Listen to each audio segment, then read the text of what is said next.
Hello everyone, welcome to all of you in exam guru. दोस्तों, इस video में हम लोग air force X and Y group exam 2023 के लिए इंग्लिश का एक कंप्लीट मॉक टेस्ट सॉल्व करने वाले हैं।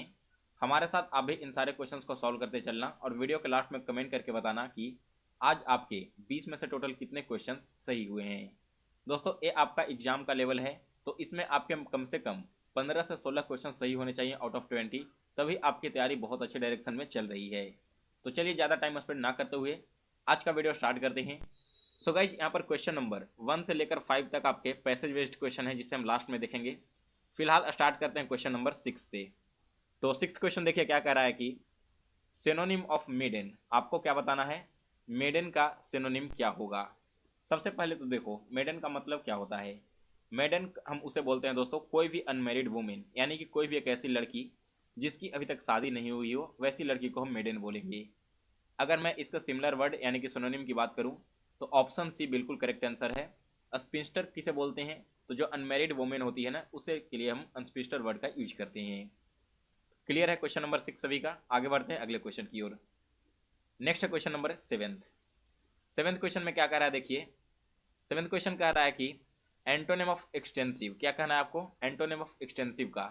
एक्सटेंसिव का मतलब होता है दोस्तों बहुत ही बृहद या फिर बहुत ही बड़ा। इसके जस्ट अपोजिट हो जाएगा इंटेंसिव। दैट मीन्स कि ऑप्शन बी इस क्वेश्चन का करेक्ट आंसर है। इसके बाद अगला क्वेश्चन देखते हैं, क्वेश्चन नंबर 8th क्वेश्चन देखिए क्या कह रहा है कि choose the correctly spelled word. यहाँ पर आपके 4 वर्ड्स दिए गए हैं, इसमें से बताना है कि कौन से वर्ड का स्पेलिंग पूरी तरह से करेक्ट है। एक्यूरेट का आपको बताना है, तो दोस्तों एक्यूरेट का करेक्ट स्पेलिंग होता है ACCURATE। दैट मीन्स कि आपके बी ऑप्शन इस क्वेश्चन का करेक्ट आंसर है। और एक्यूरेट का मतलब क्या होता है दोस्तों, एक्यूरेट का मतलब होता है त्रुटिहीन, यानी कि जिसमें किसी भी प्रकार की गलती ना हो। इसके बाद अगला question, question number 9th question देखिए क्या कह रहा है कि एक मिनट। 9th क्वेश्चन में कह रहा है to flog a dead horse. इसका मतलब क्या होता है। यहाँ पर एक इडियम दिया गया है और इडियम क्या है, to flog a dead horse. Dead horse का मतलब क्या है दोस्तों, मृत घोड़ा। और फ्लॉग का मतलब होता है चाबुक मारना। यानी कि दोस्तों यहाँ पर इडियम का खुलकर मतलब यह निकल कर आ रहा है कि मृत घोड़े को चाकू मारना, सॉरी चाबुक मारना। इसका मतलब क्या होगा, अपना टाइम वेस्ट करना। दैट मीन्स कि टू वेस्ट वंस इफोर्ट। यहाँ पर अगर आप मृत घोड़े को चाबुक मार रहे हो, इसका मतलब साफ यही नहीं कर रहा है कि आप किसी का भी मेहनत बेकार कर रहे हो। तो ए ऑप्शन इस इडियम का बिल्कुल करेक्ट आंसर है। इसके बाद अगला क्वेश्चन है क्वेश्चन नंबर 10th क्वेश्चन देखिए क्या कह रहा है कि एन अज्यूम्ड नेम मीन्स। कोई भी एक ऐसा नाम जो अज्यूम किया गया हो, ऐसे नाम को हम क्या कहते हैं। दोस्तों, ऐसे नेम के लिए वन वर्ड यूज किया जाता है एलियास का। सी ऑप्शन इस क्वेश्चन का करेक्ट आंसर है।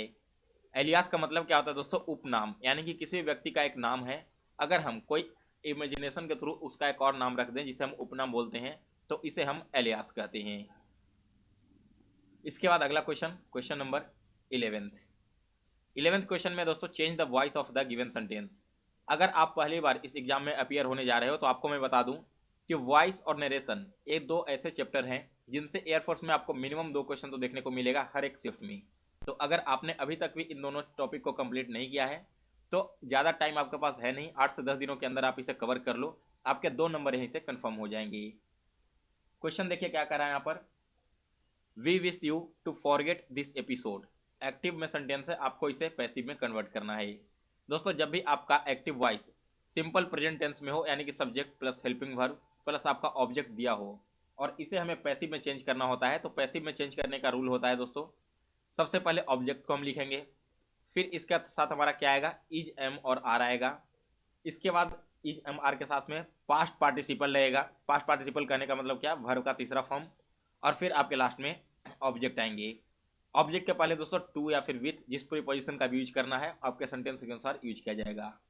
तो इसे अगर हम कन्वर्ट करें पैसिव में तो क्या हो जाएगा, सबसे पहले ऑब्जेक्ट हमारा क्या होगा, ऑब्जेक्ट हमारा यू आ जाएगा। तो हम यहाँ पर क्या लिखेंगे, यू के साथ में आर लगता है तो आर हमने लिख दिया। फिर क्या है, विश हमारा वर्ब है ना, विश का अगर पास्ट पार्टिसिपल निकालेंगे तो आपका आ जाएगा विश्ड, यानी कि यू आर विश्ड। अब विश्ड के साथ में क्या लगेगा, टू प्रीपोजिशन यूज लगेगा, विश का तो यहाँ पर यूज किया नहीं जाएगा। किस लिए, तो फॉरगेट द एपिसोड। किस लिए, to forget the this episode.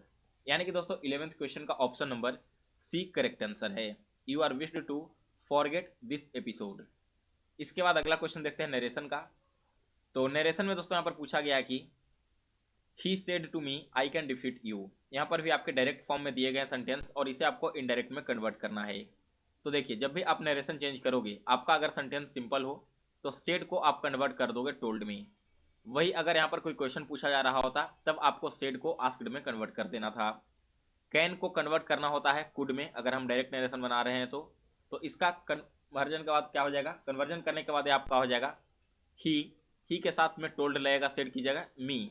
इसके बाद आपको पता होगा दोनों सेंटेंस को कनेक्ट करने के लिए दैट का यूज करते हैं। फिर इसके बाद क्या होगा, ही कुड, कैन का मैंने आपको क्या बताया कुड, और फिर लास्ट में आप क्या कर देंगे, डिफीट लिख देंगे। किसे डिफीट करा है, तो मुझे डिफीट करा है ना, यानी कि मी आपका ऑब्जेक्ट लास्ट में आ जाएगा। तो डी ऑप्शन इस क्वेश्चन का करेक्ट आंसर है।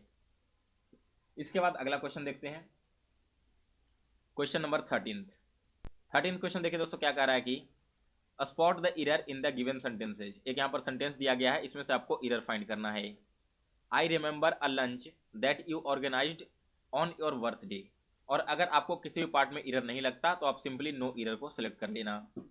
देखिए दोस्तों, यहाँ पर आपकी जो पूरी सेंटेंस है ना, वो आपके पास्ट टेंस में है, ऑर्गेनाइज्ड है, और कब किया गया था, तो बर्थडे पहले मनाया गया था ना, यानी कि पास्ट की बात हो रही है। तो फिर यहाँ पर आपका वर्ब कैसे आ जाएगा, प्रेजेंट में। इसे भी आपको क्या करना होगा, पास्ट में कन्वर्ट करना होगा। तो रिमेंबर की जगह रिमेंबर्ड आना चाहिए था, इसलिए इस क्वेश्चन का option number A correct answer है। इसके बाद अगला क्वेश्चन है क्वेश्चन नंबर 14 क्वेश्चन देखिए क्या कह रहा है कि पास्ट पार्टिसिपल ऑफ लाई का पास्ट पार्टिसिपल आपका क्या हो जाएगा, लाइड हो जाएगा, यानी कि बी ऑप्शन इस क्वेश्चन का करेक्ट आंसर है। इसके बाद क्वेश्चन नंबर 15 क्वेश्चन है दोस्तों की प्लूरल ऑफ एजेंडम। एजेंडम का आप सभी को प्लूरल बताना है, तो यह हो जाएगा आपका एजेंडा।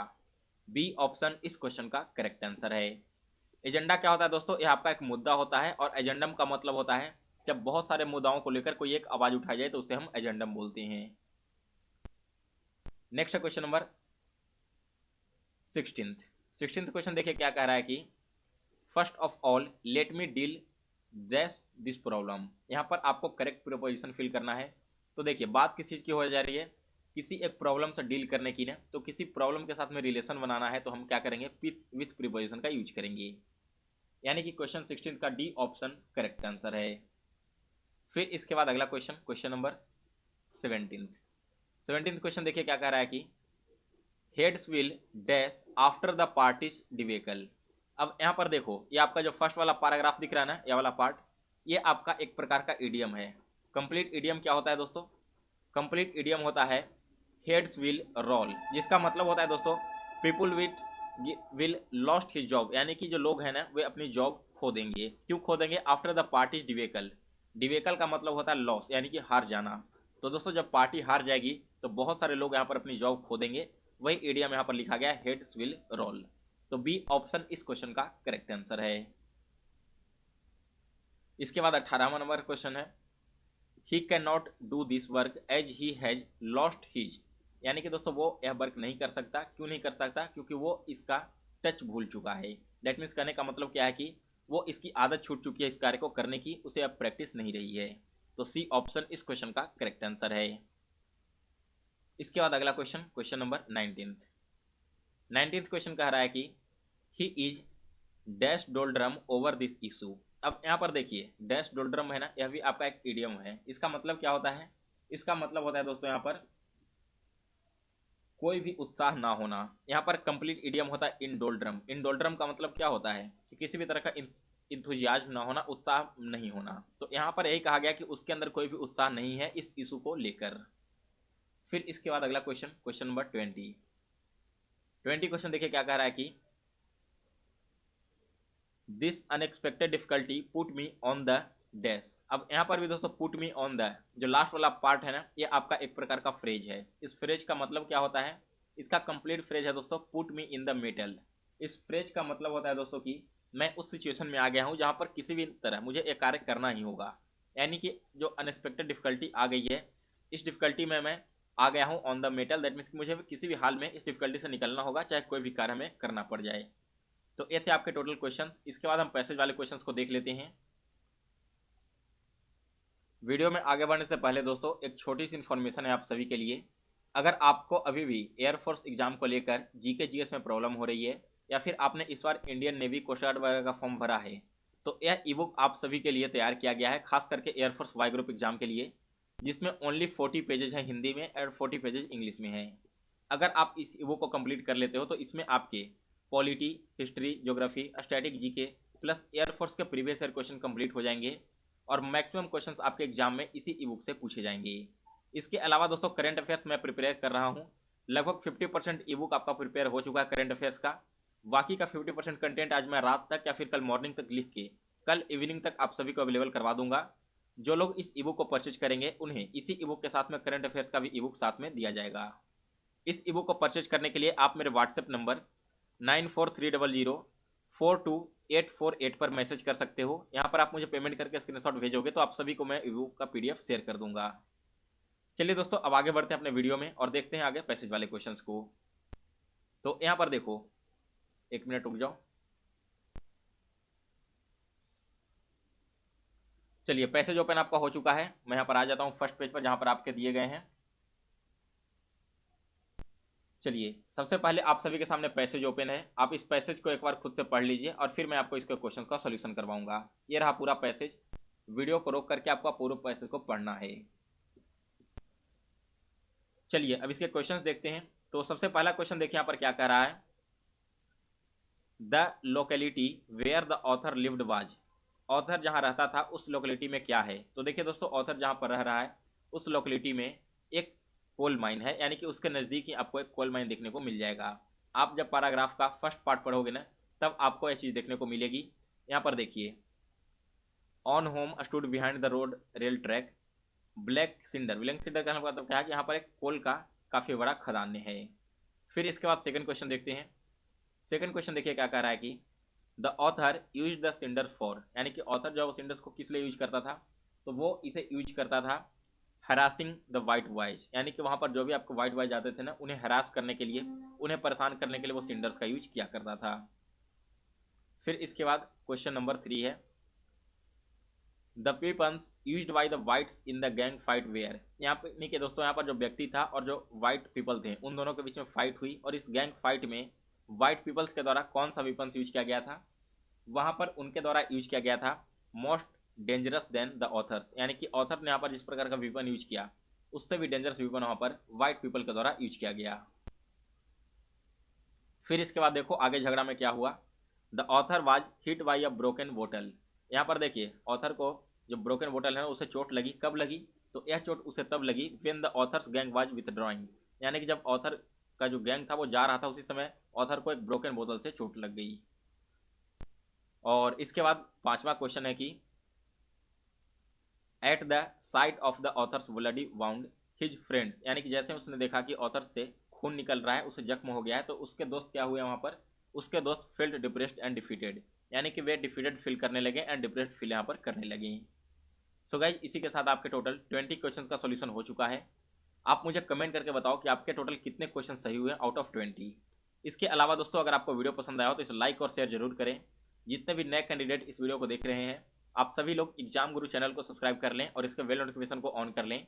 अभी से लेकर एग्जाम तक आपको best study materials and crash course इस चैनल पर उपलब्ध करवाया जाएगा। सो गाइस फिलहाल इस वीडियो में बस इतना ही। मिलते हैं फिर से नेक्स्ट वीडियो में, तब तक के लिए जय हिंद। आप सभी को आपके प्रिपरेशन के लिए बेस्ट ऑफ लक।